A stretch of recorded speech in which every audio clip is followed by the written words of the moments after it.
Delicious fête ses 5 ans.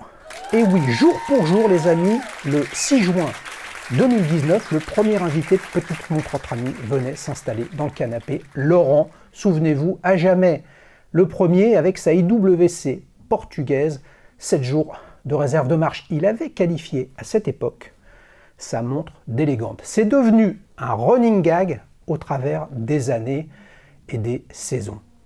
199 épisodes de Petite Montre entre amis. Les amis, j'ai rencontré des gens formidables. Beaucoup sont devenus des amis et je voulais vous remercier, vous les abonnés et les invités, bien évidemment, pour votre fidélité. 5 ans déjà, et je voulais, pour fêter ça, inviter un invité bien particulier, justement sur le thème de l'élégance. Car grâce à vous, j'ai appris un truc que je ne m'applique pas.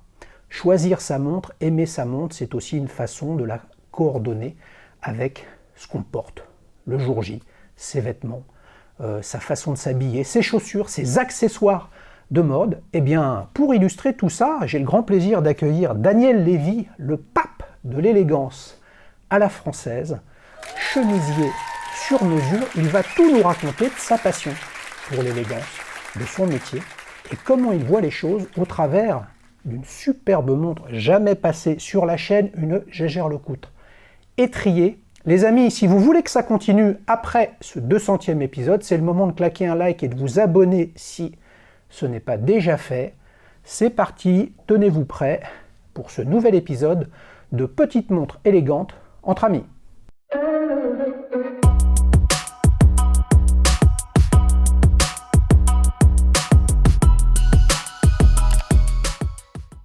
Bonjour Daniel. Bonjour Xavier. Bienvenue sur le canapé de Petite Montre entre amis. Écoute, merci de m'accueillir parce qu'en plus, je crois comprendre et j'en suis très honoré que c'est la 200e. Exactement. Donc, ça me touche beaucoup. Ouais, vous avez vu les amis, il est venu en costume cravate pour fêter les 5 ans de la chaîne, 200e épisode.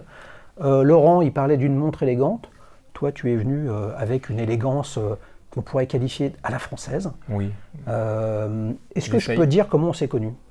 Alors, oui, bien sûr, je pense qu'on a un ami en commun Exactement. qui se prénomme Thierry, c'est ça. Tu as récemment interviewé ici, et qui est un homme qui a beaucoup d'élégance et qui dépasse l'élégance vestimentaire. C'est un de tes clients ?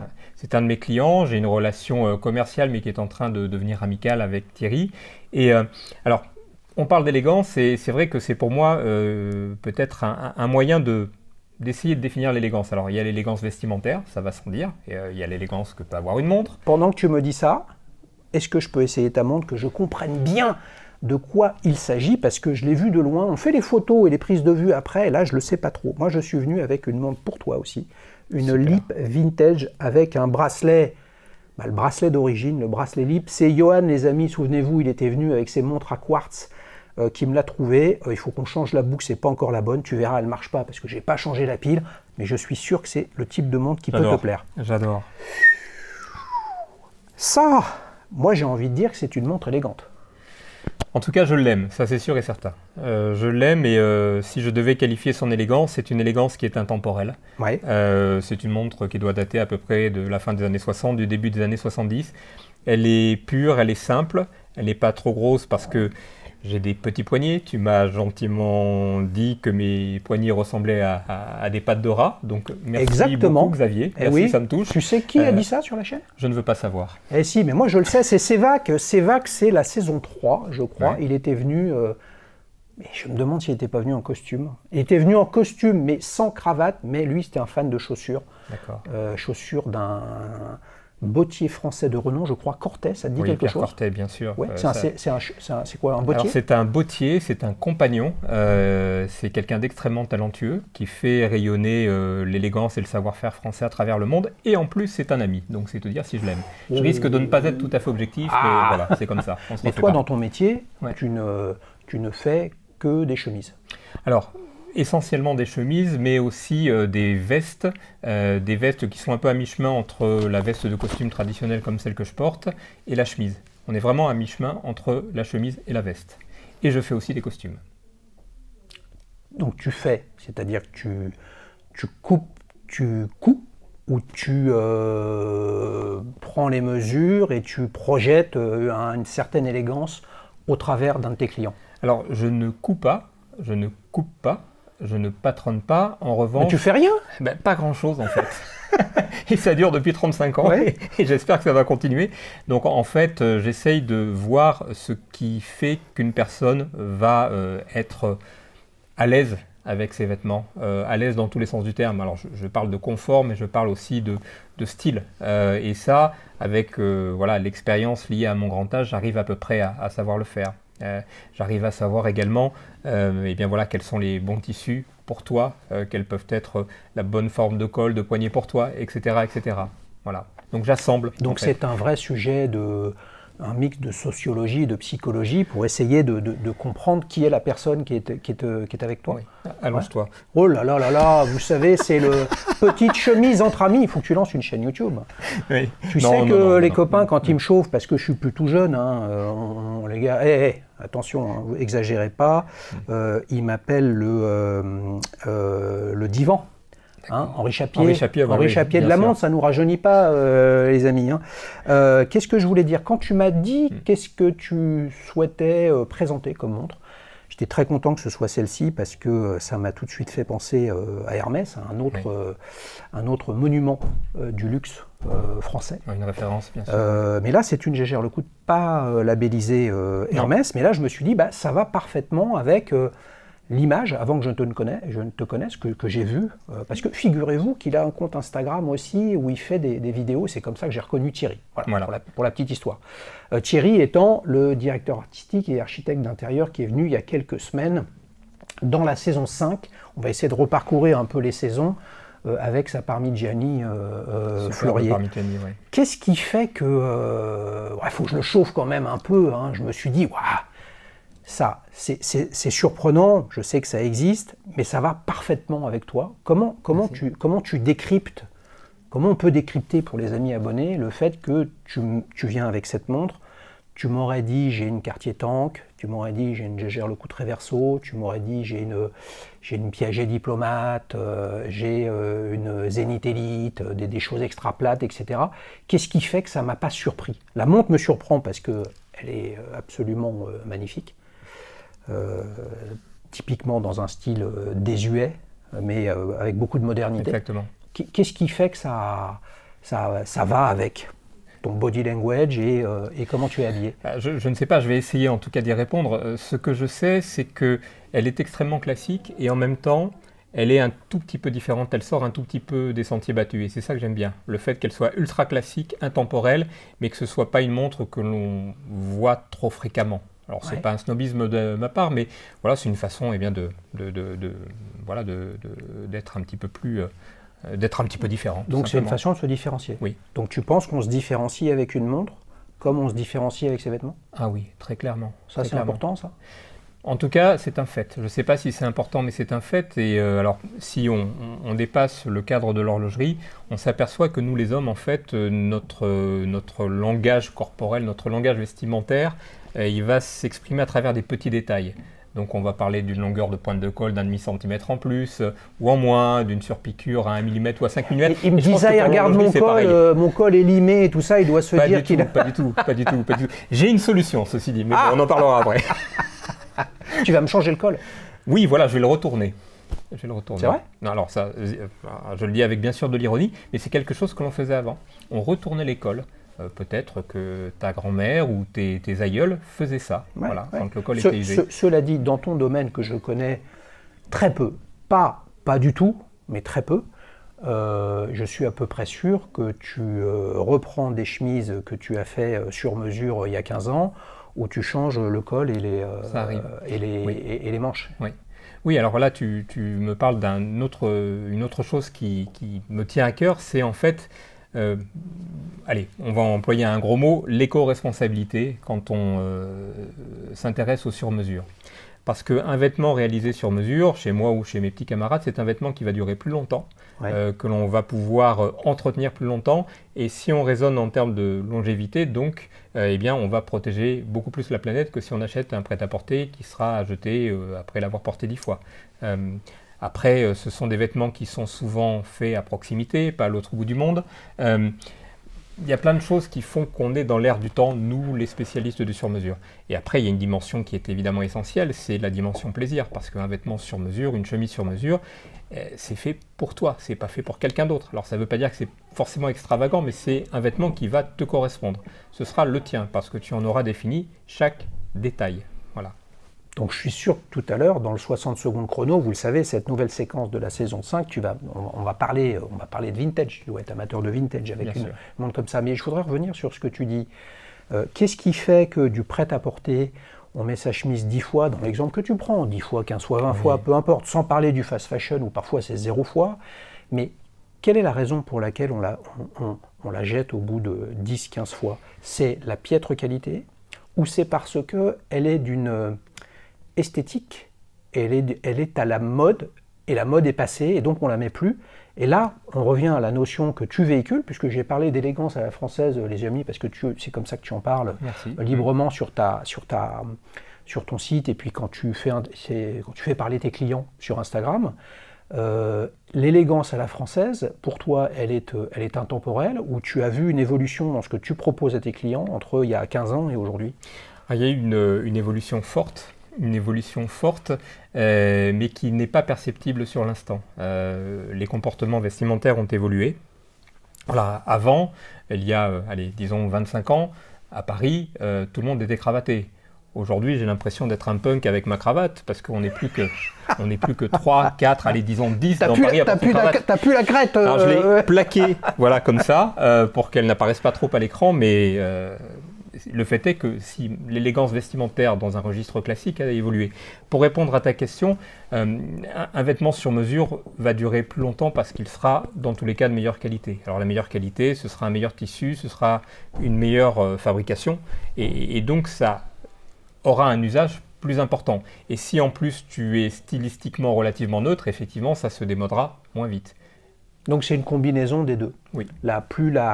Le prêt-à-porter, fast fashion, ultra fast fashion, etc., au-delà des problématiques environnementales, des conditions de fabrication à l'étranger, des salaires misérables, etc., c'est quand même on tire vers le bas, et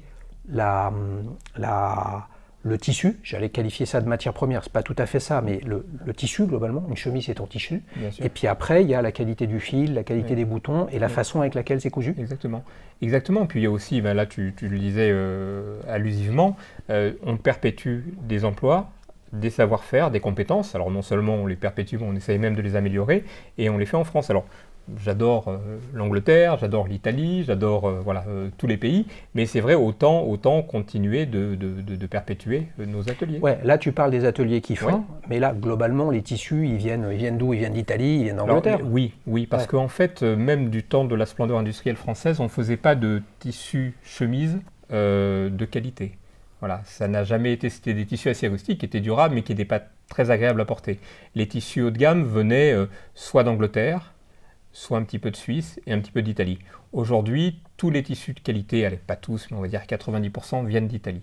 Donc l'industrie textile française du nord de la France, où il y a encore les bâtiments historiques qui ont été restaurés, mais malheureusement, c'est une industrie qui a périclité maintenant il y a de nombreuses années, n'était pas sur ce segment de marché-là. Non, jamais. Ouais. Jamais. Et alors un petit chiffre, on va peut-être digresser quelques instants, mais tant pis. Si nous souhaitions, nous, résidents français, nous habiller 100% avec des vêtements faits en France, eh bien la capacité de production française ne pourrait répondre qu'à 3% de nos besoins. C'est-à-dire s'il reste peu d'ateliers en France. Oui, effectivement. C'est un parallèle fantastique, c'est pour ça aussi que je voulais faire cette émission, parce qu'on peut voir les vêtements, les chemises, qu'elles soient sur mesure ou non, comme un accessoire de mode, une approche stylistique, etc. Mais on voit bien que d'un point de vue industriel, c'est la même problématique entre l'horlogerie française qui a périclité dans les années 70 et qui revient maintenant avec des jeunes marques très talentueuses. Les amis, d'ailleurs, tu es bordelais? Non, tu n'es pas bordelais. Tu vas parfois à Bordeaux? Non, mais je suis originaire de Dordogne, donc je connais un peu Bordeaux. Voilà. Dans 10 jours, moins de 10 jours, il y a Timefest à Bordeaux, à l'Institut Bernard Magret. J'espère, les amis, qu'on va y boire du bon vin de Bordeaux. Je compte sur vous, sinon ça va chauffer. Il y a un salon organisé par des locaux, hein, des copains de Bordeaux, de Aurel, Édouard du podcast Montrez-vous, etc., avec une quarantaine de marques, avec les marques historiques françaises type Yema et Lip, hein, qui sont en train un petit peu de revenir, et c'est pas simple, parce que les outils industriels ont globalement disparu, et tout ce renouveau-là permet de recréer des emplois et de préserver des savoir-faire. Même chose, même combat en fait, entre la chemise. Comment tu appelles ton activité? C'est pas du prêt-à-porter, puisque prêt-à-porter, si on achète, c'est déjà fait. Non. Je suis, alors le terme le plus exact, c'est chemisier sur mesure. Alors, sur mesure ou demi-mesure? Alors, pour ce qui est attention, des chemises, je suis technique. Hein. Pour ce qui est des chemises, très clairement sur mesure. Voilà. Ouais. Pour ce qui est des costumes, voilà le costume que je porte aujourd'hui, c'est un costume qui est fait en demi-mesure. Et c'est vrai que voilà, il y a un peu d'ambiguïté. Tu peux nous expliquer la différence? Oui, alors il y en a plusieurs, mais alors si on raisonne, raisonnons costume par exemple, tu me commandes un costume sur mesure, je vais créer un patron pour toi, qui sera le tien, celui de Xavier et de personne d'autre. Première différence, donc tu as ton propre patronage. Ensuite, il va y avoir plusieurs essayages, etc. Je vais essayer de pas trop entrer dans le détail, mais quasiment tout va être fait à la main et ça va représenter pour un costume à peu près 80 à 100 heures de main-d'œuvre. Voilà, donc c'est un temps long. À la main, attention, je suis maniaque du sujet. Oui. Tout à la main, non. Mais la couture est faite à la machine. Alors ça dépend lesquelles. Par exemple, tu vas avoir des coutures droites comme celles des pantalons qui vont être faits à la machine. Nous, en France, alors ça peut se faire peut-être dans d'autres pays à la main, mais il n'y a pas d'intérêt à faire une couture droite à la main. En revanche, voilà, un montage de manches, il est évident que s'il est fait à la main, il y aura, au-delà de la beauté du geste, beaucoup plus de confort et il y aura une plus belle allure que si c'est fait à la machine. Voilà. Donc ça, en gros, c'est le sur-mesure. La demi-mesure, c'est un patron qui existe, que l'on va altérer en fonction de ta morphologie, si tu es grand, petit, si tu as les bras courts, les bras longs, si tu as des épaules hautes, des épaules basses, etc. Tu vas choisir là aussi un tissu, tu vas choisir des finitions, et ça va être fabriqué de façon plus ou moins industrialisée. Et c'est ça qui va faire la différence entre une demi-mesure, voilà, dont le prix va démarrer à, je sais pas, pour un costume, allez, disons 400 €, d'une demi-mesure qui pourra coûter, toujours pour le même costume, 5 000 €. On parle de costume à chaque fois, mais c'est pas la même chose. C'est comme quand tu compares une Swatch, voilà, qui est très bien, tu as compris le principe. Voilà. Ou, alors après, dans le domaine de la maroquinerie, toi peut-être que tu ne le sais pas vis-à-vis de moi, mais les abonnés ils le savent que je suis quand même un grand fanat du truc. Si on veut une belle ceinture, on achète une ceinture cousue droite, mais à la main. Parce que là, ça change tout. Ça change tout sur la solidité, ça change tout sur l'aspect, ça change tout sur l'expérience. Et pour autant, une ceinture, c'est beaucoup plus facile à coudre qu'un sac à main. Tu vois. Et pour autant, il y a un vrai intérêt. Et là, on vient dans le domaine de l'expérientiel. Est-ce que c'est ce que viennent chercher, j'aurais envie de te comparer, puisque tu vas nous dire un peu, donner quelques chiffres sur, par exemple, le nombre de dimensions, tu vois, que tu prends quand quelqu'un, si moi je viens pour une chemise.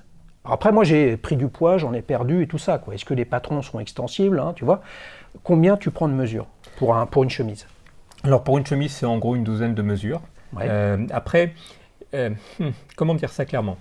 Je prends ces 12 mesures, disons, mais je vais te regarder avec beaucoup d'attention. Avec les yeux de l'amour, hein, bien évidemment.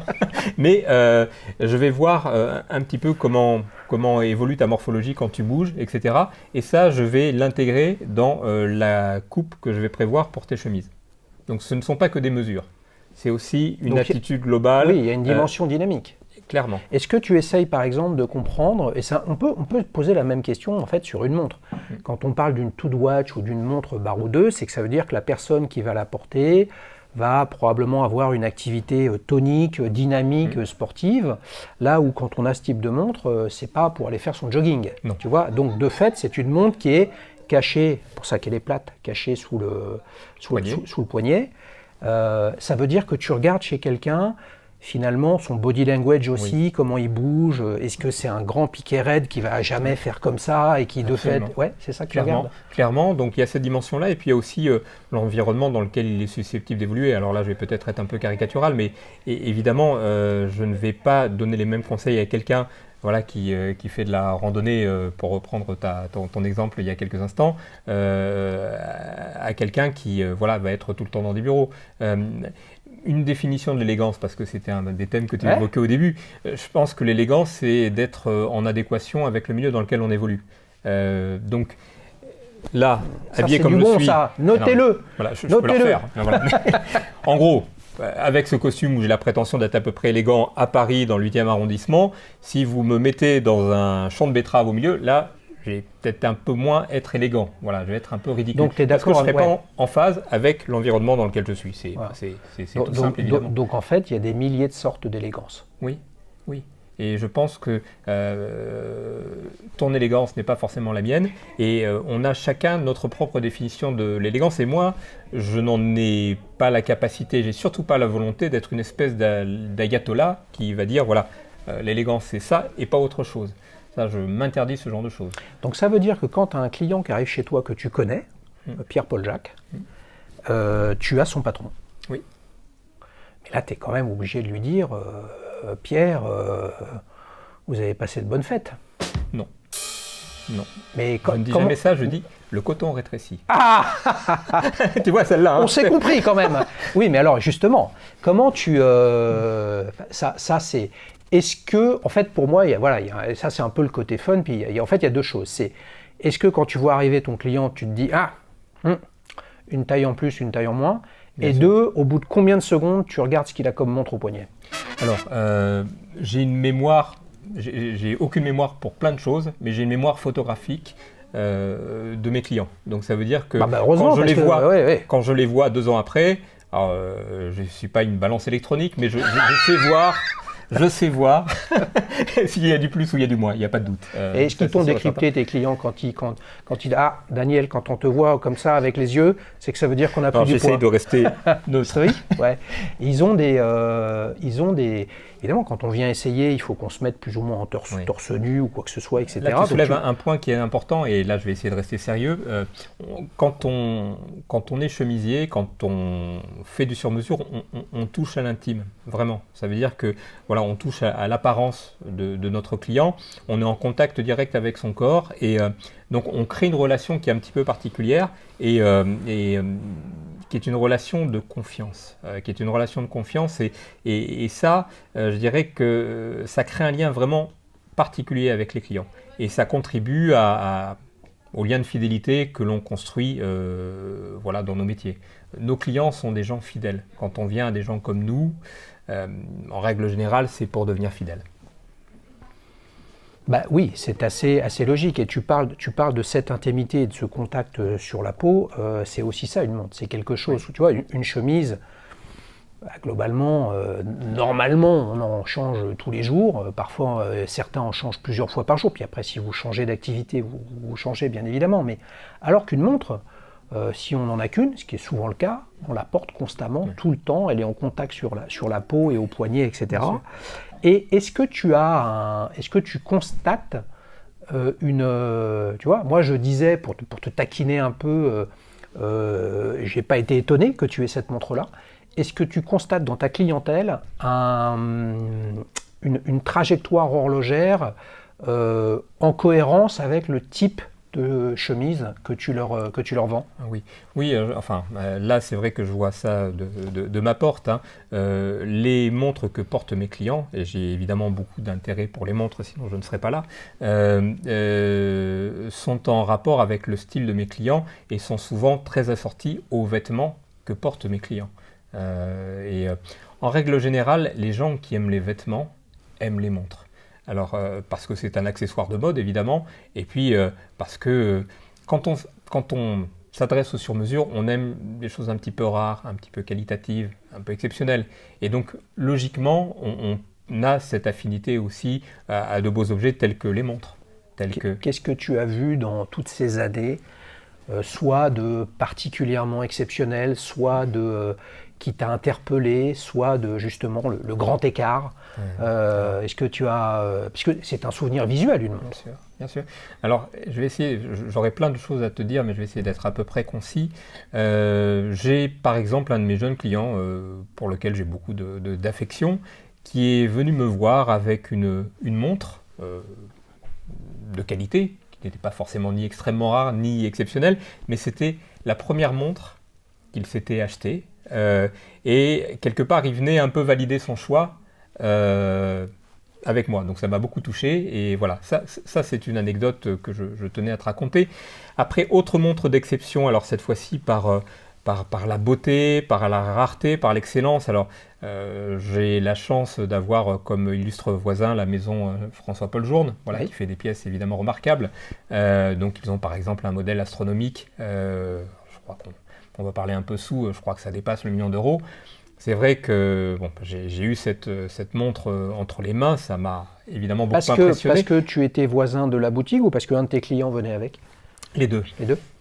Les deux. Et c'est vrai que, alors bon, évidemment la valeur m'a ému, mais au-delà de ça, c'est la somme de compétences et de savoir-faire que représente un objet tel que celui-ci. Ça, c'est quelque chose qui me touche beaucoup. Quand je vois un objet manufacturé, qu'on parle de vêtements, qu'on parle de montres ou même d'autres choses, j'essaye toujours de penser aux gens qui sont derrière et qui ont mis tout leur talent, toutes leurs compétences, tout leur amour pour faire cette montre aussi, par exemple, tu vois.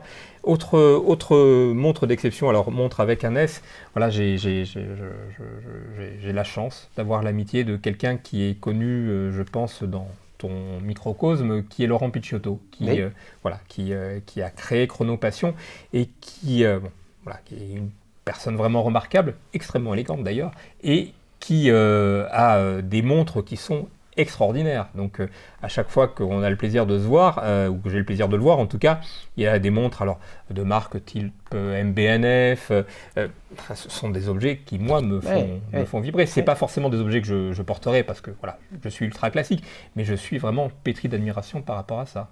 Ah, c'est vrai que Picciotto avec Chronopassion, c'est pas...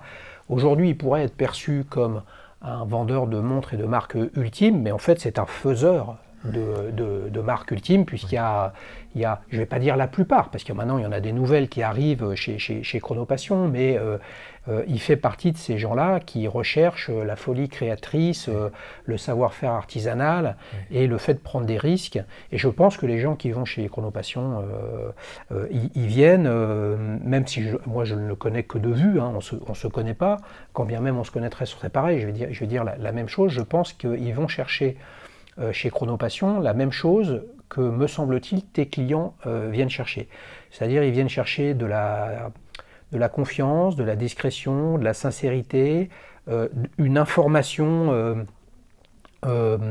qui va au-delà des chiffres. Voilà. Du tissu, ça peut être du tissu de tel type, ça peut être du tissu qui est fait à tel endroit, mais à un moment ou à un autre, c'est le travail de la main. Hein, le terme la main est quand même important. Et dans l'horlogerie, plus on va dans le très très haut de gamme des artisans horlogers, plus la machine disparaît, un peu comme toi, sauf quand il y a besoin de faire une ligne droite. T'as des couturières, ce sont principalement des femmes qui cousent ou ce sont des hommes? C'est très féminin. Alors, pour les chemises, c'est quasiment exclusivement féminin. Ouais. Pour les costumes, c'est une autre histoire. Ça dépend des postes. Ouais. Ça dépend, oui. Oui, tout à fait. C'est plus masculin. Ouais. Plus masculin. Alors, peut-être que tu le sais ou non, mais ça, je l'ai appris avec un ancien invité de la chaîne, Corentin, qui était venu saison 2 ou 3, je ne me souviens plus, et tu as énormément de couturières qui sont opératrices dans les métiers de l'horlogerie. Ah non, mais tu me l'apprends. Parce que une couturière, c'est un savoir-faire, une précision et une minutie dans des petits gestes répétitifs où il faut vraiment faut savoir le faire. Il faut avoir quasiment un talent inné. Et ce savoir-faire-là, c'est le même dans l'horlogerie. Il faut savoir faire des petits... Voilà, c'est ça. Ouais, c'est sûr, maintenant que tu me le dis, c'est évident. C'est évident. Ouais, c'est le même niveau de compétences manuelles. Absolument. Je pense que ça fait appel au même sens. Ouais. Alors, si je regarde cette montre-là, tout de suite, je me suis dit, quand tu m'as envoyé la photo, puisque je demande une photo quand même à l'invité avant qu'il vienne, je me suis dit, tiens, elle a un cadran Tuxedo. Et Tuxedo, on est bien d'accord, en anglais, c'est le smoking. Oui. Voilà. La caractéristique de la chemise du smoking, donc j'imagine que tu en fais, c'est quoi la caractéristique? Attention, hein, on le teste pour savoir s'il sait de quoi il parle. Alors, j'essaie de ne pas trop dire d'ânerie, alors... Alors, une chemise de smoking, déjà, se doit d'être blanche. On va enfoncer des portes ouvertes, mais normalement, voilà, si on respecte les canons, les usages, c'est une chemise blanche qui va avoir des poignées mousquetaires. Un poignet mousquetaire, c'est un poignet qui va vous permettre de loger un bouton de manchette, et qui va avoir une deuxième épaisseur, une double épaisseur de tissu. Elle va avoir... Par-dessus le bouton de manchette. Exactement. Elle va avoir aussi alors un col, alors là il peut y avoir deux écoles, mais elle peut avoir un col classique comme par exemple le mien aujourd'hui, ou alors un col dit cassé, donc qui remonte et qui redescend un petit peu. Je pense que vous avez à peu près l'image en tête. Elle a en France en tout cas souvent une patte de tissu qui recouvre le boutonnage, ou alors ce que l'on appelle des boutons, des tuxedo-boutons, qui sont en fait des petits boutons que l'on vient ajouter, des boutons de parure que l'on vient ajouter sur la gorge du devant. Elle peut avoir aussi, et c'est optionnel, un plastron, donc une deuxième épaisseur de tissu qui va donner de la netteté, et ce plastron va être soit plissé, soit gaufré. Tu vois, avec des creux, des bosses, je sais pas si tu vois le Quelle truc. matière? C'est du coton. Toujours C'est coton. du coton, oui. Alors, en règle générale, allez, on se serait connu il y a 30 ans, une chemise de smoking aurait été obligatoirement ou presque en voile de coton, parce que c'est un tissu très léger et donc ça nous permettait de ne pas trop transpirer quand on était sous son smoking. Et donc un voile de coton avec un plastron. Aujourd'hui, on utilise des tissus aussi tels que du zéphyr, tels que de la popeline, mais ça reste du coton. Ça reste du coton. Ok, bah oui, le fameux tuxedo. Oui. C'est Boris, saison, je ne me souviens plus, qui était venu avec sa glace UTE CQ. Faut que tu le regardes cet épisode. Promis, ouais, tu m'en as parlé. Je sens que ça va beaucoup te plaire. Il nous avait beaucoup parlé de son approche stylistique vestimentaire et notamment la capacité des Britanniques. Puisqu'il habite Hong Kong. Et dans son milieu, il y a beaucoup de Britanniques qui savent gérer ce qu'il appelait le formel. Oui. Et donc justement, qu'est-ce qui fait un smoking, d'un beau smoking, d'un smoking qui n'en est pas un, etc. Il y a une vraie différence culturelle entre les Français et les Anglais sur ce sujet-là. Oui, et alors on parle Toi, tu essayes Anglais. de perdurer, d'éviter que ça ne disparaisse complètement, parce que les Anglais sont très attachés à ce genre de choses. On l'est de fait beaucoup moins, mais on est, nous en France, à mi-chemin, géographiquement parlant, entre l'Angleterre et l'Italie. Et en fait, eh bien, stylistiquement parlant, c'est à peu près pareil. Et c'est ça que je trouve intéressant. Mais c'est sûr que pour en revenir au tuxedo, au smoking, les Anglais le portent beaucoup plus que nous. Mais tu t'aperçois que... Mais parce qu'ils en ont plus l'occasion, parce Oui. qu'ils organisent des soirées, des événements et des fêtes où c'est le cas. Mais tu vas par exemple en Espagne, il y a une pratique, alors évidemment pas partout, mais du port du smoking qui est plus importante qu'en France. Tu vas aux États-Unis, c'est pareil. Bon, voilà, en France, on perd un peu ça. Et quelque part, alors c'est mon côté vieux jeu peut-être, mais vieux con, mais je trouve ça un peu dommage parce que tu es dans un bon restaurant, d'accord, je pense que voilà, on aime bien manger tous les deux. Tu es dans une belle salle de spectacle. Si tu contribues à la beauté du lieu en ayant un beau costume, je trouve que c'est sympa, tu vois. Si tu arrives en jean, pour un gala de l'opéra, je vais être un peu excessif, mais quelque part, tu rates un truc, tu vois. Tu dois contribuer à la beauté du lieu. Et donc ça passe aussi par le vêtement. Ça fait partie de l'événement. Ce que moi, je peux amener là-dessus comme exemple, vous le savez, les amis, je suis fan d'auto ancienne et je suis allé à Goodwood Festival of Revival au mois de septembre. En fait, c'est un peu comme quand vous êtes invité à une soirée déguisée. Moi, j'aime pas me déguiser, personnellement. D'abord, j'aime pas tout ce dont on parle là. Moi, je suis peu concerné par le sujet. J'adore cette passion et cette dimension, et forcément, je découvre 1000 choses avec toi. Et j'essaye de me soigner tous les jours sur le sujet. Mais bon, voilà, la mode, qu'est-ce qu'elle soit, c'est pas mon truc. Mais à un moment ou à un autre, quand on fait quelque chose, si on veut être dedans, il faut le faire. Et quand on va à Goodwood, en fait, tu te rends compte, tu arrives là-bas, que tous les Anglais, tous, ils sont tous habillés années 40, 50, 60. Et c'est formidable. Et c'est fantastique. Donc forcément, nous, on le savait, on a joué le jeu, on y est allé habillé, etc. Et forcément, ça change le moment que tu passes sur place, puis aussi parce que tu respectes l'événement. Bien sûr, c'est pareil. Et après, il y a une notion qui me paraît aussi essentielle à exprimer, et qui vaut aussi sûrement pour l'horlogerie, c'est qu'on n'est pas obligé de dépenser des milliards pour être bien habillé, comme pour avoir une jolie montre. Alors, par exemple, pour le beau vêtement, eh bien, on peut s'adresser à la seconde main, au vintage. Le sur-mesure n'est pas forcément si cher que ça, si on raisonne en termes de coût à l'usage. Voilà, donc il n'y a pas besoin d'être millionnaire ou milliardaire pour avoir de beaux vêtements. Ouais. Ça, c'est clair et net. Combien ça coûte une chemise sur mesure sans attributs très très spécifiques ou un tissu très très cher? Grosso modo, c'est quoi la gamme de prix chez toi? Une chemise chez moi, le premier prix c'est 370 € sur mesure évidemment. Ouais. On va dire qu'on embrasse, allez, on va dire quasiment toutes les qualités de tissu à 420 €. Voilà, donc 420 €, c'est de l'argent, mais pour une chemise qui est faite en France, avec un vrai savoir-faire derrière, avec un tissu d'exception, avec des boutons qui ne vont pas être en plastique évidemment, mais en nacre Australia, etc., etc. Et tu divises ça par le coût à l'usage. Bon, une chemise comme ça, alors bon, ça dépend de plein de facteurs, mais on va prendre des chiffres ronds, tu vas la porter à peu près une centaine de fois. D'accord? Donc ça veut dire qu'à chaque fois... Si on n'utilise Calgon pour la laver. Évidemment. Ah voilà, voilà, sinon, attends, évidemment. Regardez l'état de la résistance. Alors après, si tu les laves les soirs de pleine lune au grand air, là, tu peux espérer les faire durer 200 fois. Ah, c'est fantastique. La fameuse patine de coup de lune sur les chaussures. Le sacré coup de lune, voilà. Donc voilà, mais 100 fois. Donc ça veut dire que cette chemise, elle va te coûter 4 € à chaque fois. C'est le prix de 2 tickets de métro. Voilà. Alors, moi j'adore ce que tu dis pour une bonne et simple raison, c'est que ce que tu décris là, ce que tu viens de dire là, c'est ce que je dis aux gens qui me disent « mais non, mais tout ça, une montre, ça sert à rien à part donner de l'heure, donc ma Swatch me va très bien ». Et donc, ce que moi je pense d'une chemise, c'est ce que pensent ceux qui se disent qu'avec une Swatch, ils sont servis. C'est pour ça qu'il faut que je me soigne et que je suis content. Je ne suis pas conventionné par la Sécurité sociale, mais... Ah, ça peut être remboursé? Non, alors non, justement, mais par contre, je pense que je suis plus efficace que certains traitements, tu vois, donc pourquoi pas. Tu l'as acheté il y a combien de temps, celle-là? Alors cette montre, je l'ai depuis relativement peu de temps, ça doit faire à peu près, alors, je dirais 4 ans, quelque chose comme ça, voilà. Elle est venue à toi, tu es tombé dessus, comment ça s'est fait? Alors en fait, c'est une montre que j'avais repérée au poignet d'un de mes clients, et ça a été un coup de foudre immédiat. Et j'ai la chance d'avoir 2 amis horlogers en chambre, et je leur ai fait part de mon intérêt.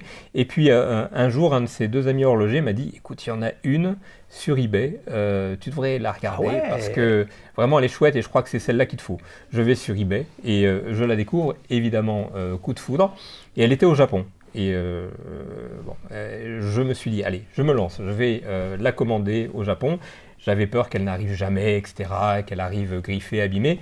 Et je l'ai reçue quelques jours après, dans l'état où tu la trouves actuellement, excepté le bracelet. Et en fait, elle avait été tellement bien emballée, tu vois, Fukushima aurait pu exploser une deuxième fois à côté. Je pense que la montre n'aurait pas vibré dans son emballage. Ça, c'est la première fois que tu commandais au Japon? Oui. Ah oui, alors les Japonais... il y a un super site internet de vente aux enchères japonais, j'en parle souvent, qui s'appelle Jauce, JAUCE.com, et tu peux tout acheter, notamment les montres. Et là, en fait, ce que tu expliques, c'est l'illustration du fait que il y a un problème avec le Japon pour acheter des choses, c'est qu'il y a les frais d'importation, machin, etc. Mais le Japonais est un maniaque. Ouais. Voilà. Et le Japonais, s'il vend quelque chose qui ne marche pas, il considère que c'est junk, donc ça ne vaut plus rien. Et ce qu'il vend, c'est ce qu'il a. Donc on peut avoir une grande confiance, globalement, une grande confiance dans ce qui est vendu, au Japon. Puis c'est toujours drôle d'acheter une montre suisse qui revient au Japon. Donc elle est arrivée, tu l'as tout de suite donné à un de tes 2 potes horlogers. Exact. Exact. Tu m'as dit, écoute, voilà, en gros, il y avait quasiment rien à faire dessus. Donc tu as juste changé le bracelet. Exactement. Là, tu as un bracelet qu'on appelle rembordé, donc c'est-à-dire sans couture. Donc avec la doublure qui vient par-dessus le cuir qui est plié. Exact. Là, on a un alligator, je pense. Oui. C'est un choix que tu as fait ou elle était... Oui. Je pense que c'est le bon choix. Oui, parce que j'ai essayé, si tu veux, de coller au bracelet original et au style de la montre. Voilà, donc des bracelets rembordés, sans couture apparente, avec une écaille plutôt ronde et pas trop grande. C'est le type de bracelet que l'on pouvait trouver à cette époque-là, si ce n'est que parfois, c'était des cuirs qui étaient plus brillants. Pour moi, ça aurait été un petit peu, voilà, ça me correspond moins, donc j'ai voulu un cuir mat. Oui, mais ça, je suis d'accord avec toi. Je pense que ça pouvait même être à l'époque avec un cuir complètement lisse. Oui. du box un peu, comme Oui. sur les chaussures, Ouais. ou les chaussures vernies du tuxedo. Bien sûr. Comment Les ça s'appelle ça? Evening shoes. Evening shoes with your tuxedo, guys. Ok, c'est magnifique. Vous savez que je suis un grand fan des bracelets cuir. D'ailleurs, l'atelier du bracelet parisien, dont je parle souvent, je suis pas leur sponsor, enfin, ils sont pas mon sponsor ou quoi que ce soit, et c'est juste à dire que j'ai découvert ce truc passionnant que de la maroquinerie et du bracelet montre sur mesure. L'atelier C'est du pas loin de bracelet chez toi parisien. Oui, mais alors, en fait, bon, je vais pas raconter ma vie professionnelle, mais il y a très très longtemps, j'étais du côté de la place du marché Saint-Honoré, de la place Là où ils Vendôme, sont, ouais, pour être ouais, exact, ouais. là où ils sont et là où ils étaient, peut-être pas là où ils sont aujourd'hui, mais voilà, pas loin. Et j'y ai commandé mon premier bracelet sur mesure qui était en pâte d'autruche. Ouais, Voilà. je vois bien. Ouais, très bien. Et ça a été ma Tu première avais expérience. choisi cousu main ou cousu machine? À l'époque, cousu main. Bien Eh sûr, oui, bien ben sûr, oui, non, bien mais, sûr. ouais, mais l'expérience. Ouais. Puisque à l'époque, c'était la précédente boutique, je pense, donc il n'y en avait Oui. qu'une, c'était Atelier Boutique. Ouais. Ah oui, c'était tout petit, c'était rue Saint-Hyacinthe, je Ben, crois. donc tu Ouais. as eu une superbe expérience. Oui. Moi, je qualifie ça, il faut un peu de prêt-à-porter maintenant, avec beaucoup de modèles, mais qui sont déjà fabriqués, où il n'y a pas les trous, etc. Mais quand on se fait faire un bracelet sur mesure, bah c'est comme chez toi, je pense. Il y a la partie expérientielle qui fait qu'on arrive pour quelque chose qui n'est pas prêt et qui va être préparé pour nous en fonction de notre morphologie, de nos goûts, de la taille de notre poignet. Si on a un poignet de rat, on peut avoir un bracelet sur mesure. Qui est mon cas. Et voilà, donc là, tu vois, tu constateras que voilà, les trous les plus marqués sont les trous du milieu. Voilà, mais c'est là où moi je pense, si tu voulais être complètement en adéquation avec ce que tu fais. Un seul trou. Eh ben oui. Ouais. Alors, écoute, je le fais parfois pour mes ceintures. Donc c'est te dire là. Il ne faut pas prendre de poids. Hein. Non, et il faut porter. Parce que on prend plus de poids sur le ventre, normalement, qu'au niveau du poignet. Mais voilà. le poignet bouge aussi. Le poignet bouge. Le poignet bouge. Aïe, aïe, aïe, aïe, aïe. Déjà chaud-froid, bras levés, bras baissés. Donc un trou, moi, ça me paraît. Toi, ça t'arrive de faire un seul trou? Bah alors, moi, je l'ai fait moi-même, figure-toi. Donc, comme je l'ai fait moi-même et que j'en ai tellement et que j'ai tellement de montres, en fait, que tout ça, ça veut dire que la probabilité que je porte une même montre avec le même bracelet plus de 2 fois dans l'année est quand même assez faible. Ouais. Bah forcément, c'est. Mais bon, je suis un peu maniaque, je vous l'avais raconté, les amis, quand j'achète ce que je vais appeler d'une belle montre. Alors, une belle montre, c'est, on va dire, c'est quelque chose que j'aurais cherché longtemps et qui a quand même un prix qui est plus significatif que des superbes lips vintage que je peux acheter à quelques centaines d'euros, tu vois. Et ben dans ce cas-là, je vais me faire fabriquer un emporte-pièce sur mesure pour moi, juste pour moi, que je vais utiliser 3-4 fois pour me faire un bracelet à l'emporte-pièce du Marais, rue là-bas, dans le Marais. Un gars qui fait des emporte-pièces pour l'industrie de la maroquinerie, enfin pour les artisans maroquiniers. Et tu vois, et pour moi y aller, bah d'abord c'est une super expérience.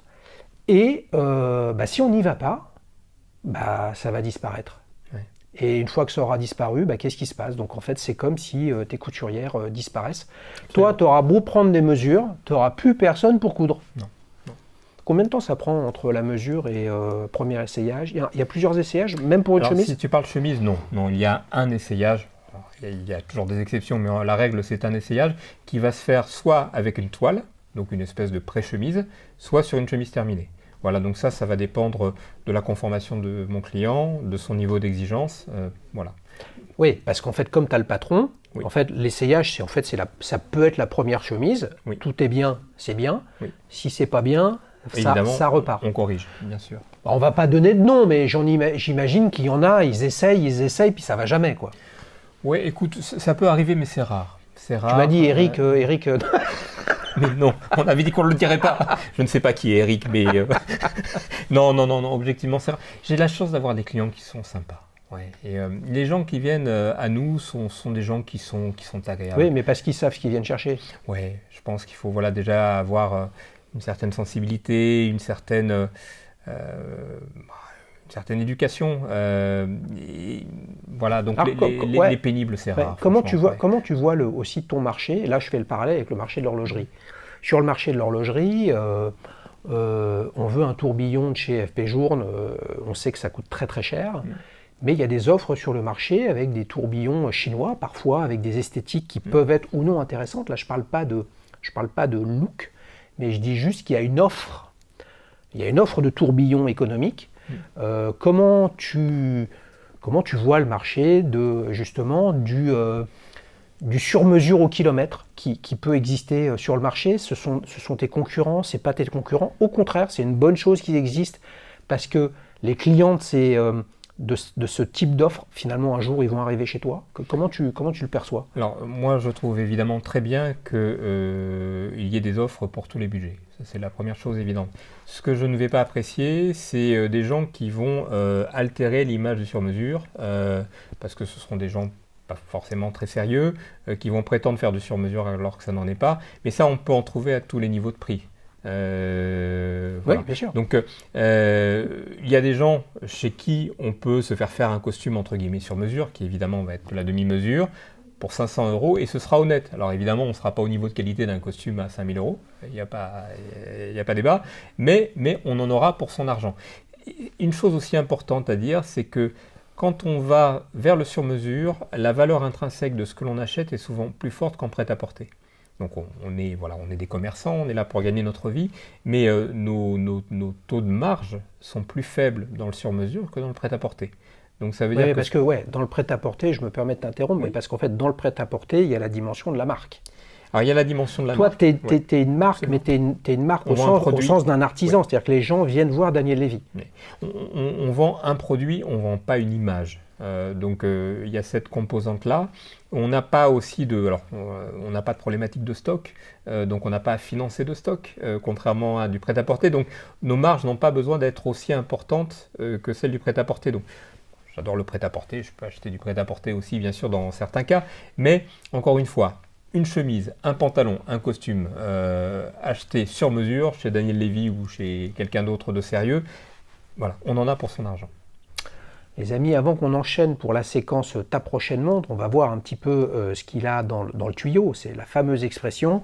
On va aller démarrer le 60 secondes chrono. Alors, tu le sais, 60 secondes chrono, je te mitraille de questions tu réponds oui ou non, ou tu réponds ce qu'il y a dans la question. D'accord ? Okay. Ça te va ? Ça va. Qu'est-ce que tu regardes en premier sur une montre ? Sa taille. T'es plus tank ou réverso ? Waouh, tank. La montre préférée de ta collection ? Ah, je pense que c'est celle que tu as en main. Rolex Datejust ou Rolex Day-Date ? Datejust. Tu préfères acheter neuf ou d'occasion ? Peut-être d'occasion. Ta marque préférée ? Effet Journe. Est-ce que tu considères une montre comme un bijou ? Non. Ta complication préférée ? La phase de lune. Est-ce que tu as une forme de montre préférée ? Ronde. Intéressé par les micro-marques ? Oui. Tu veux en citer une ? Alors après, je ne sais pas à quelle quantité... C'est à toi de le dire. MBNF. Une montre intégralement en or, c'est too much ? Ça dépend sur qui. Plongeuse ou GMT ? Plongeuse, même si à mon poignet, c'est pas top. Est-ce que c'est ton truc, les horlogers indépendants ? Ça peut l'être. Cartier Tank ou Cartier Santos ? Tank. Ta prochaine montre ? Une que je n'aurai pas les moyens de m'acheter, très certainement. On passe. On passe, ouais. Un exemple d'une montre élégante ?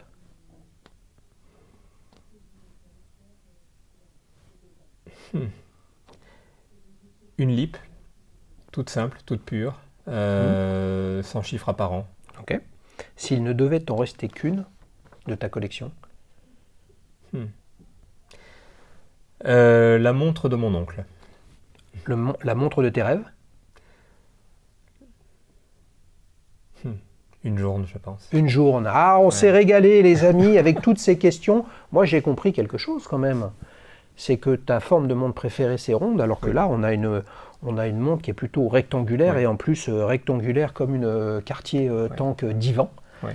Un peu comme une télé des années 70. Ça m'a surpris que tu répondes ça, je t'aurais vu avec une montre rectangulaire. Oui, mais en fait, je pense que la montre rectangulaire peut me plaire, mais c'est moins facile pour moi qu'une montre ronde. J'aurais pu te répondre au tonneau aussi, il y a des tonneaux que je trouve superbes, évidemment, mais Voilà, il fallait que je te fasse une réponse, il fallait que je fasse un choix. J'ai joué la sécurité. Oui, t'as entièrement raison. Alors MBNF, c'est pas complètement une micromarque, hein. Dans le jargon, la micromarque, c'est un vaste sujet. Les anglo-saxons l'ont résolu en parlant de microbrands, nous on l'a traduit en micromarque, mais grosso modo, c'est une jeune marque récente, entre 5 et 10 ans maximum, ça peut être moins, et qui n'a pas d'outils industriels. Qui a peu ou pas de brevets et qui exploite une chaîne logistique plus ou moins suisse, plus ou moins asiatique, plus ou moins française, et puis qui n'a pas un ADN historique comme peuvent l'avoir des marques comme Jaeger-LeCoultre par exemple. Tu vois. Donc MBNF en ce sens-là c'est différent parce que c'est fondamentalement des gens qui développent des brevets, développent des dessins, développent des mouvements, des calibres, tout ça dans un truc absolument délirant qu'on peut découvrir à Paris chez Chronopassion. Bien sûr. Il y a une marque, alors malheureusement je ne vais pas me souvenir de son nom, mais si tu me laisses quelques instants je pourrais regarder. C'est une marque japonaise qui fait des montres avec un design très vintage, avec un niveau de finition absolument incroyable. Je pense qu'on peut la qualifier. Kurono Tokyo ?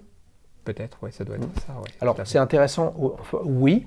On va dire oui et non. Esthétiquement. Oui et non. Pour moi, l'esthétique me parle. Après, ce qu'elles ont dans le ventre, je ne sais pas. Alors, c'est un cas un petit peu particulier, les amis, puisque si c'est Kurono Tokyo dont tu parles, on avait eu un épisode avec Antoine, que je te salue, Antoine, j'espère que tout va bien pour toi. Saison 4, Antoine. D'accord. Avec une Kurono Tokyo grande à gamme. C'est que c'est une initiative fantastique d'un monsieur qui s'appelle Hajime Asaoka, qui est un grand maître horloger japonais et qui fait des toutes petites séries de tourbillons, etc., qui coûtent une fortune. Sauf que son choix à lui, et je le salue, et les amis des autres grands horlogers, ce serait bien qu'il y ait des initiatives de ce type-là. Il s'est dit, mais moi, il faut que je vienne avec quelque chose sur le marché pour que mes produits soient beaucoup plus accessibles.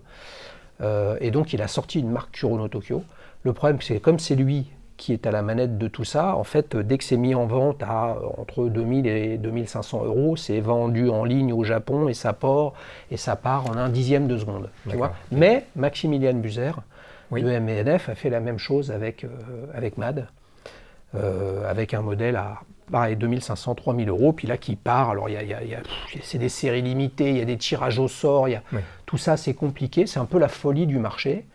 J'ai l'impression que dans ton domaine, cette folie, en fait, elle est, vous êtes un petit peu à l'abri de ça, où il y a quand même eu à un moment une grande époque, il fallait que tu aies ton costard Hugo Boss, sinon tu n'étais personne. Enfin, tu vois, après, on n'investit pas, enfin, il n'y a pas de spéculation dans le vêtement, en règle générale. Voilà. C'est quelque chose qui s'use. Voilà. Une montre, si tu es spéculateur, tu peux faire une plus-value sur ta montre et c'est très bien. Sur une chemise ou sur un costume, ça va être quand même plus compliqué. Ouais, je comprends. Les amis, on enchaîne pour la dernière séquence de ce 200e épisode. 200, tu te rends compte ? Super. C'est pas possible, 5 ans. Mais tu les fais pas. Ah oui, je les fais pas. Bien sûr, je n'ai que 5 ans, les amis. Voilà, je marche depuis 4 ans. Je mange correctement également, tout est absolument magnifique. On enchaîne pour la dernière séquence, ta prochaine montre. Alors, tu parlais d'FP Journe, un peu de montre rêvée. Moi, je te propose deux axes de réflexion pour ta prochaine montre. Une que tu aurais vue ou que tu as vue potentiellement ces derniers temps, ces dernières années, où tu te dis pourquoi pas. Et puis peut-être le Graal. Moi, j'y crois pas au Graal. Le Graal, c'est le chemin. Je veux dire, d'ailleurs, si le Graal existait, on l'aurait trouvé, le gobelet ou la coupe dans lequel Jésus a bu son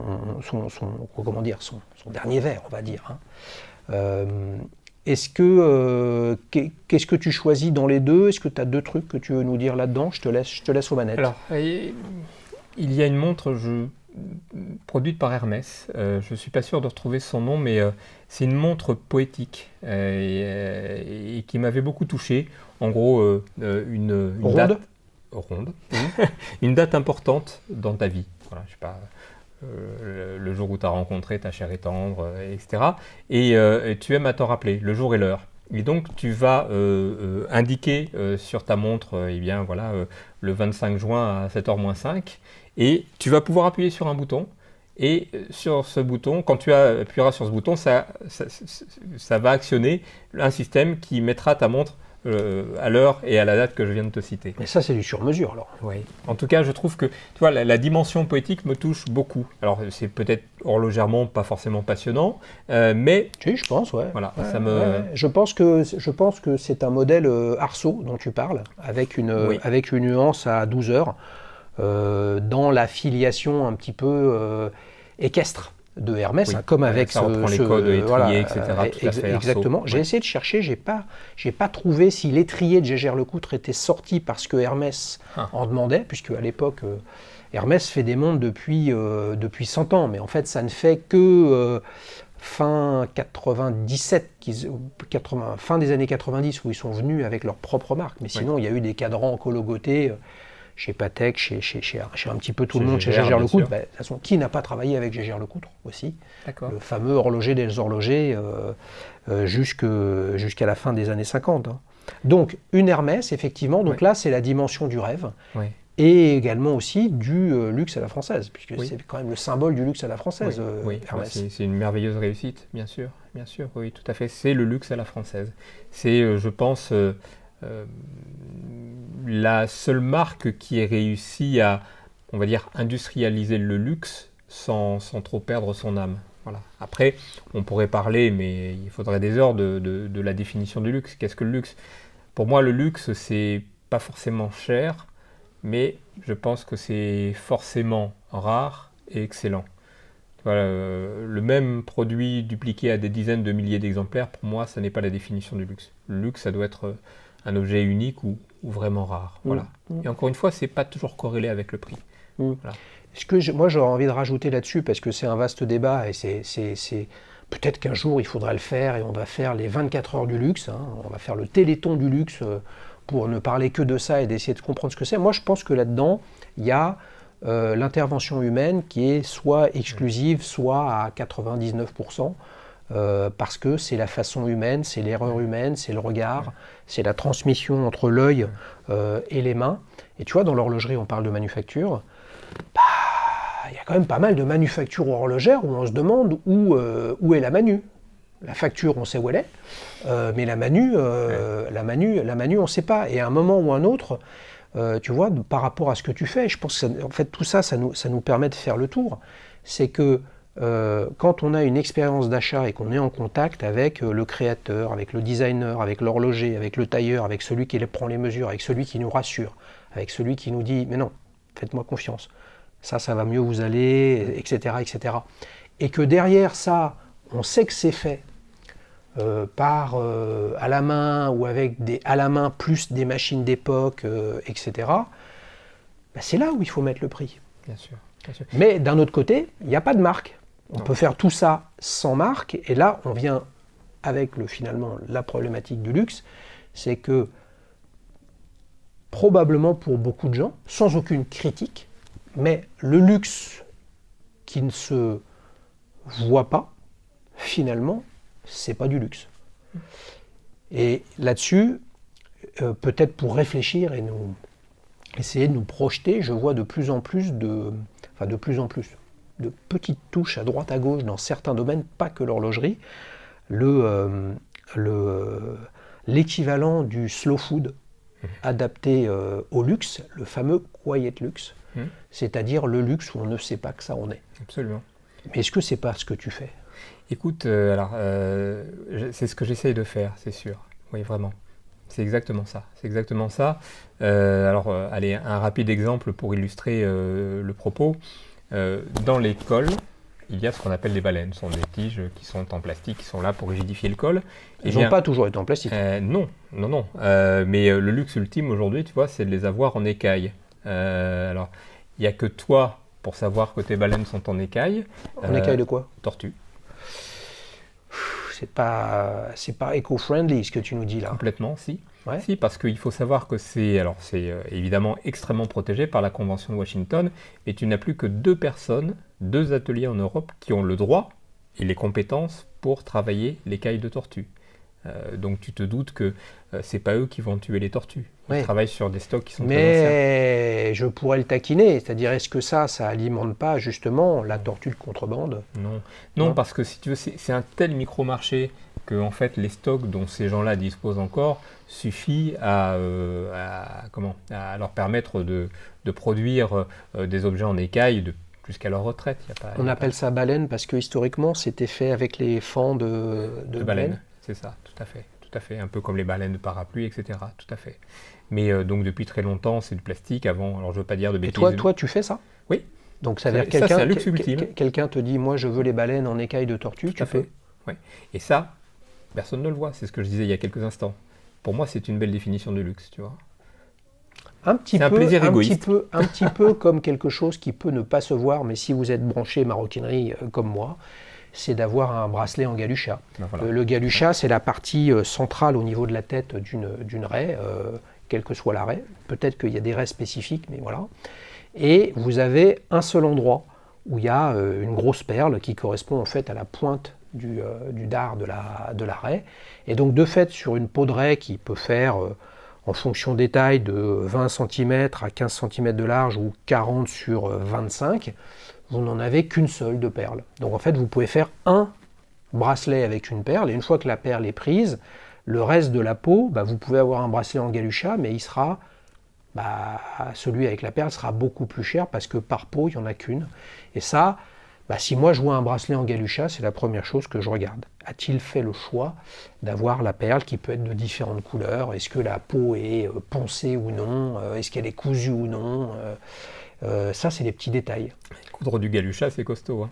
C'est extrêmement difficile. J'ai essayé et je n'y suis pas arrivé, les amis. Je me suis régalé. Vraiment un grand merci, moi aussi, Xavier. Daniel, de te recevoir. Merci de ton accueil.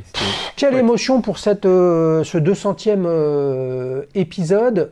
Est-ce qu'il faut que je lance une chaîne YouTube de petites chemises élégantes entre amis? Bien sûr que non. Peut-être qu'il faut que je te motive pour te lancer dans le canapé. On ira s'allonger pour savoir si on a une bonne chemise ou non. Doit-elle être longue dans le dos si éventuellement on a du ventre, comme ça quand on s'assoit, elle ne sort pas. Tu parles de quelqu'un qui a du ventre? Ah je parlais de moi, bien évidemment. Toi, tu es d'une... Non, mais... c'est parce que j'ai des chemises, si tu veux. Voilà, j'ai lancé une chemise exclusive avec une gaine. Ouais. Tu vois, voilà, donc comme ça, En plus, il y a de la R&D. Daniel Lévy, c'est où ta boutique? 3 rue du Cirque à Paris. 3 rue du Cirque à Paris, je vous mettrai l'adresse là-dessous, je vais y arriver. Si vous voulez une belle chemise ou si vous voulez voir une Gégère Lecoute étriée au poignet de Daniel, c'est avec lui. Si vous voulez participer, www.dailyshoes.fr. Le FR, c'est uniquement pour remplir un formulaire et proposer de passer sur la chaîne. Bien évidemment, les amis, pour découvrir le monde, qu'est-ce qu'on fait? Eh bien, on va sur www.dailyshoes.com. On retrouvera, je l'espère, un avis de Daniel sur sa Gégère Lecoute étriée. Pourquoi? Parce que plus les clients parlent de leur montre, plus on se rend compte qu'en fait, il y a eu quasiment une infinité de choix, comme le sur-mesure qu'on peut faire chez toi, ce qui est quand même mieux que d'acheter la même montre que tout le monde et que le voisin. Un peu de singularité et de sincérité ne font pas de mal. Merci Daniel. On est d'accord, merci Xavier. Salut les amis, ciao ciao. Au revoir.